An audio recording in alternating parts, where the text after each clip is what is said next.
안녕하세요. 뜨는 아침 묵상 이성원 목사입니다. 새로운 한 주를 맞았는데요. 이 새로운 한 주에도 뜨는 아침 묵상 뜨아가 여러분들과 함께 합니다. 한 주간 동안 말씀으로 힘을 얻으시고 또 이 말씀의 힘으로 한 주를 잘 살아내시는 저와 여러분 되시기를 주님의 이름으로 축복합니다.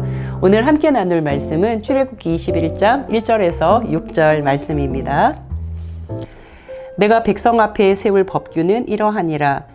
내가 히브리 종을 사면 그는 6해 동안 섬길 것이요 7째 해에는 몸값을 물지 않고 나가 자유인이 될 것이며 만일 그가 단신으로 왔으면 단신으로 나갈 것이요 장가 들었으면 그의 아내도 그와 함께 나가려니와 만일 상전이 그에게 아내를 주어 그의 아내가 아들이나 딸을 낳았으면 그의 아내와 그의 자식들은 상전에게 속할 것이요 그는 단신으로 나갈 것이로되 만일 종이 분명히 말하기를 내가 상전과 내 처자를 사랑하니 나가서 자유인이 되지 않겠노라 하면 상전이 그를 데리고 재판장에게로 갈 것이요 또 그를 문이나 문설주 앞으로 데리고 가서 그것에다가 송곳으로 그의 귀를 뚫을 것이라.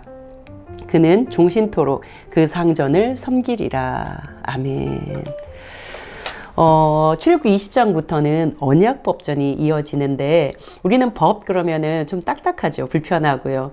그리고 뭔가 책임과 의무가 꽉 이렇게 지워지는 것 같은 그런 느낌을 받잖아요. 2020년 3월 25일로 기억하는데 여러분 민식이법 아시죠? 스쿨존. 이 옐로존 안에서 50km였던 이 차량 속도를 30km로 제한하고요. 거기에는 과속 방지턱을 무조건 설치해야 하고 또 신호등도 설치해야 하는 이런 여러 가지 규정들이 법으로 만들어지고 또 시행이 되었습니다. 근데 최근 이제 새 정부 인수위가 이 민식이법을 손을 좀 볼 예정이다라고 발표를 했는데 2년 조금 넘었거든요. 민식이법이 시행된 지가. 이유는 굉장히 타당하죠. 심야 시간대에는 아이들도 없는데 굳이 이 학교 앞에서 저속 운행을 해야 하나. 30km 달리는 게 너무 불편하다. 아이들이 좀 활동하는 그 시간에만 좀 제한해서 운영하도록 하는 것이 합리적이지 않나 하는 그런 이야기들을 합니다. 물론 타당한 이야기라고 생각합니다. 그러나 저는 이 민식이법이 가지고 있는 상징성이라는 게 있잖아요. 민식이라는 아이가 제가 기억하기로는 9살, 당시 9살 된 아이였는데 4살이었나요? 동생 손을 잡고 횡단보도를 건너다가 사고가 나서 사망했어요. 바로 그 학교 건너편, 그 중학교 건너편에 엄마가 가게를 하고 있는데 그 가게를 가려고 동생 손을 잡고 횡단보도를 건너다가 차에 치여서 사망을 했단 말이죠. 그곳에는 신호등도 없었고 과속 방지턱도 없었어요. 같은 해 아마 3월로 기억되는데요. 인천에 한 초등학교 앞에 6차선 도로, 그러니까 이 6차선 도로가 그 인천항으로 이어지는 도로여서 6차선 도로가 쫙 나 있는 거예요. 거기에 10살짜리 여자아이가 길을 건너다가 횡단보도를 건너다가 25톤 화물차에 치여서 사망한 사건이 있었습니다. 이 도로가 너무 위험하다. 학교 앞인데 6차선까지 나 있는데 이 도로를 달리는 차의 속도가 굉장하다. 그래서 뭔가 조치가 필요하다. 과속 방지턱이 필요 있던가 아니면 그 신호등이 있던가 이런 요구들을 학부모와 선생님들이 여러 차례 건의했으나 받아들여지지 않았어요. 결국은 솔고 외양간 고치는 격이 이 학교 앞 스쿨존, 옐로존 앞에서 많이 일어났다는 것이죠. 상징성이 있잖아요. 민식이법이 불편할 수 있습니다. 그러나 그 법이 가지는 상징성, 그것은 그곳에서 정말 안타까운 죽음들이 있었고 그것을 위해서 목 놓아 우는 그 울음들이 있었고 고통을 호소하는 그 외침이 있었고요. 이 숱한 시간들과 숱한 외침과 그 호소 속에 이 민식이법이 탄생된 거 아니겠습니까? 그게 쉽게 되었겠습니까? 얼마나 많은 울부짖음과 몸부림이 있고 난 다음에 이 민식이법이 통과되어서 시행되었다는 거죠. 이제 2년입니다. 10년은 너무하다 치면 5년은 손대지 않고 가만히 그곳에서 안타까운 죽음을 맞이한 우리 아이들을 좀 애도하는 그런 기간은 좀 가져야 되지 않는가. 저의 개인적인 생각입니다. 여러분들 어떠하신지요? 약자를 보호하는 법에는 좀 절대 우선의 원칙. 약자를 보호하는 거. 아이들도 약자이고요. 임산부도 약자이고요. 어르신들, 뭔가 움직임이 빨리 이렇게 움직여지지 않는 그 어르신들도 약자이고요. 장애인 약자이고요. 동물들 약자이고요. 약자를 보호하는 법에는 좀 생각을 잠시 좀 단순하게 멈추어서 그들을 가장 우선적으로 유리하게, 유익하게 생각해야 되는 것이 아닌가. 그런 생각을 하면서 오늘 이 언약법전, 우리 출애굽기를 통해서 언약법전이 이어지는데 이 언약법전을 바라보는 우리의 관점이 바로 그러해야 된다는 것을 강조하고 싶습니다. 특이하지 않습니까? 여러분 오늘 본문을 읽었는데요. 본문의 내용을 한번 보십시오. 누구에 대한 법규례입니까? 종에 대한 법규례예요. 언약법전 10계명이 딱 이렇게 선포되고 그 다음 딱 이어지는데 이 법에 대한 내용이 누구에 대한 법을 가장 우선 지금 제시하고 있냐면 종에 대한 법이에요. 고대 함무라비 법전, 가장 오래된 법전이라고 알려져 있는데 그 바벨로니아의 함무라비 법전에서도요. 종에 대한 이 법규례는 아주 적은 분량 맨 마지막에 소개되고 있다고 하거든요. 그런데 유일하게 많은 법전들이 거의 다루고 있지 않거나 있다고 하더라도 아주 적은 부분 맨 마지막에 그냥 이렇게 지나가듯 나와 있다면 유일하게 성경 속에서 이 종에 대한 법이 맨 처음 우선으로 제시하고 있다는 것. 하나님의 이 말씀의 법이 가지고 있는 정신을 알려주는 것이죠. 우리가 살고 있는 이 시대는 뭐 노예 신분제의 사회가 아니잖아요. 그래서 우리는 이 노예, 종에 대한 법을 볼 때 다소 낯설어요. 나와 조금 상관없이 느껴지죠. 그냥 성경이니까 읽기는 읽는데 나의 일상과는 좀 동떨어져 있는데 라고 느껴져요. 그러나 이 법 안에 담겨져 있는 하나님의 마음과 하나님의 생각, 우리는 그것을 눈여겨봐야 하겠지요. 그 시대 속에서 노예 사회 속에서 하나님은 어떻게 그들 사회 속에서의 지침과 원칙과 기준을 제시하고 있는가를 봐야 되는 것이죠.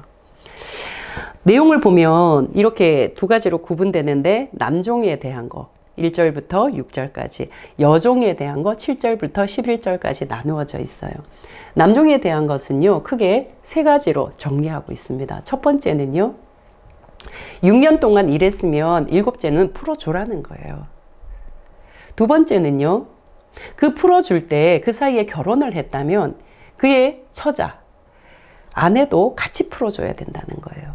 세 번째, 만약 그가 종으로 그냥 살고 싶다고 자기가 선택한다면 송곳으로 귀를 뚫어서 표시를 내서 종신토록 종으로 살게 해주라는 거예요. 그게 남종에 대한 규례라면 여종에 대한 규례, 큰 의미로는 여종은 종이 되었으면 풀어날 수 없다라는 거예요. 풀려날 수 없다는 거. 이 대전제 속에서 세 가지의 경우는 여성의 인권 보호를 위해서 세 가지의 경우는 반드시 이루어져야 한다. 첫 번째는 여종으로 팔렸는데 만약 이 여종이 주인이 여종을 상관하지 않는다면 이 상관하지 않는다는 게 무슨 의미일까? 여기에 핵심 포인트가 있어요. 남종은 뭐 경제적인 이유로 여러 가지 이유로 노동을 위해서 종이 되는 경우가 거의 대다수였어요. 그런데요, 여종은 이런 남종의 노동력을 위한 종이 되는 경우와 달리 여종은 주인의 작은 부인 역할, 작은 부인 노릇을 하는 그런 종으로 팔려갔다고 해요. 히브리어로는 아마라는 단어를 쓰는데 이 아마라는 단어가 주인의 작은 부인이라는 의미거든요. 그러니까 여자는 종으로 팔려갈 때 주인의 작은 부인, 일종의 첩, 이 역할을 위해서 팔려갔다는 것이죠. 그래서 첫 번째 경우가 뭘 소개하냐면 이 첩이 싫어졌을 경우. 첩이 싫어졌을 경우에서는 몸값을 받고 해방시켜 주라는 거예요. 본가로 돌려보내야 된다. 두 번째는요. 만약 너의 아들이 이 여종을 좋아해서 아내로 삼고 싶다면 너는 그를 종으로 여겨서는 안 된다는 거예요. 뭘로 여겨야 된다는 거예요? 딸로 여겨주라는 거예요. 딸 대우를 해줘야 된다는 거예요. 세 번째는요. 만약 첩을 삼은 이 여종을 두고 다른 여자와 결혼했을 경우에라도 이 여종에게는 뭘 해주라는 거예요? 의식주를 제공해줘야 된다는 거예요. 그러니까 이 하나가 그 사회가 가지고 있는 문화, 그 사회가 가지고 있는 구조를 반영하면서도 그 안에서 이 여종의 인권 보호를 철저히 하고 있다라는 거예요. 목사님, 일부일처여야죠. 어떻게 그것이 가능합니까? 첩을 두고 뭐 이런 것들을 왜 성경에서 다 묵인하고 왜 이것을 방조합니까? 라고 질문할 수 있겠지만 아까 말씀드렸잖아요. 여러분, 야곱은요, 부인이 4명이었어요. 아브라함도 첩을 두었고요. 그 사회는요, 우리가 지금 살고 있는 이 사회와 전혀 다른, 연도로 치면 2500년 전에 바로 그 고대 근동의 사회였단 말이죠. 그 사회 속에서도 하나님은 종된 자의 인권, 종된 자의 자유에 방점을 두고 있다는 거예요. 풀어줘야 된다. 이러이러한 경우에도 풀어줘야 된다. 이런 선택을 할 수 있도록 해줘야 한다. 아무리 그렇지만 의식주 제공해서 살 궁리를 하게 해줘야 된다. 살 수 있게 해줘야 된다. 이것이 하나님이 이 언약 법전에서 말씀하고 계시는 하나님의 마음이라는 것이죠. 정리 한번 해볼까요? 지금으로부터 2500년 전 그 시절에 무슨 약자 보호, 인권 보호가 있었겠습니까? 그럼에도 불구하고 하나님은 종의 규례, 종의 법규를 가장 우선시 두면서 불과 얼마 전까지만 해도 종으로 살고 있던 이스라엘 백성들, 그러나 그들은 지금 그들이 살고 있는 사회에서 여러 가지 이유로 종이 되고 또 종으로 삼는 그런 사회를 살고 있는 그 이스라엘 백성들에게 너희가 애굽의 종 되었지 않았었냐?